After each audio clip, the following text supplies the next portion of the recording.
সব কিছুর মূল হলো তুই। বলে স্বামী গো আপনি শোনেন আর না শোনেন, আমি আপনাকে বলি ওই তিনজনের সঙ্গে তোমার ছোট গিন্নি আমারেও ফাঁসি দিয়ে দাও। সুবহানাল্লাহ বলেন, আমারও ফাঁসি দিয়ে দাও, তিনজনের সঙ্গে আমারও ফাঁসি দিয়ে দাও। কারণ আমি রাত্রিবেলা যখন ঘুমাইছি আমি স্বপ্নে দেখি আমার কাছে বিশ্ব নবী জনাবে মুহাম্মদুর রাসূলুল্লাহ সাল্লাল্লাহু আলাইহি সাল্লাম আসিয়া স্বপ্নে বলতেছে, রে আমার উম্মতি, তুই আমার একটা উপকার করেছিস, সেই মালদ্বীপে আমার একজন হাফেজে কোরআন রে মন্দিরে বিনা চেকে ঢোকানোর ব্যবস্থা করে দিয়েছিস। আজকে তুই ঈমান নিয়ে ইসলাম কবুল করে পুরা মালদ্বীপবাসীকে ইসলামওয়ালা আল্লাহওয়ালা আজানের মালদ্বীপ বানায়া দে। বাদশা ডাক দিয়ে বলছে, কি বলো, তোমারে ফাঁসি দেওয়া যাবে না, তোমারে আমি অনেক ভালোবাসি, অনেক মহব্বত করি। ও গিন্নি গো, তুমি যখন কালেমা পড়েছো আমিও আর দেরি করব না, আমারেও কালেমা পড়াইয়া মুসলমান বানায়া দাও। আবুল বারাকাত ও মুসলমান, আবুল বারাকাত তো মুসলমান, বুড়িও মুসলমান হয়ে গেল, বুড়ির কন্যাও মুসলমান হলো, বাদশাও মুসলমান হলো, বাদশার স্ত্রীও মুসলমান হলো। সঙ্গে সঙ্গে মালদ্বীপের যত মানুষ আছে সবাই এক বাক্যে কালেমা পড়ে মুসলমান হলো।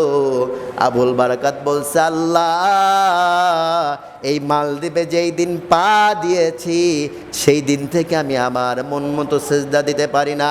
বাদশার ডাক দিয়ে বলে, বাদশাহ যখন আপনি কালেমা পড়েছেন এখন আপনার দায়িত্ব হলো নামাজ জামাতে আদায় করা। মেহেরবানি করে আপনি ওযু করে আসেন। একদিকে নামাজ হচ্ছে আর একদিকে মন্দিরগুলো ভেঙে মসজিদ বানানো হয়েছে।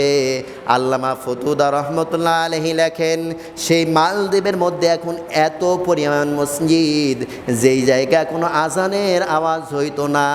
এই আবুল বারাকাত ইউসুফ বরবর রহমতুল্লাহ আলাইহি ওই মালদ্বীপে গিয়ে গোটা মালদ্বীপ ইসলামী রাষ্ট্র বানায় দিয়েছে। আমার ভাইরা, এই জন্য আমাদের সকলের নামাজ পড়ার দরকার আছে না নাই? জোরে বলেন, আছে না নাই?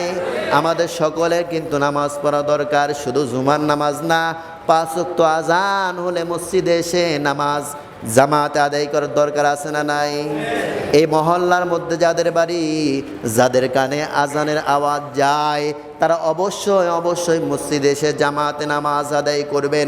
তার কারণ আপনি এই দুনিয়ার মধ্যে যাকে যত বেশি মহব্বত করেন, আপনার সন্তানকে আপনি এত ভালোবাসলেন, এত মহব্বত করলেন, আপনার সন্তান ওই হাত দিয়েই কিন্তু আপনাকে কবরে নামাইবে।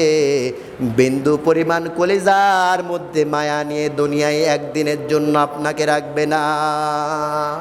এজন্য ভাই আমার, আপনার সকলকে এই হায়াতের জিন্দেগি থেকে ঈমান নিয়ে ঈমানটা মজবুত করে কবরে যাওয়ার তৌফিক দান করুক। সকলে বলেন আমিন।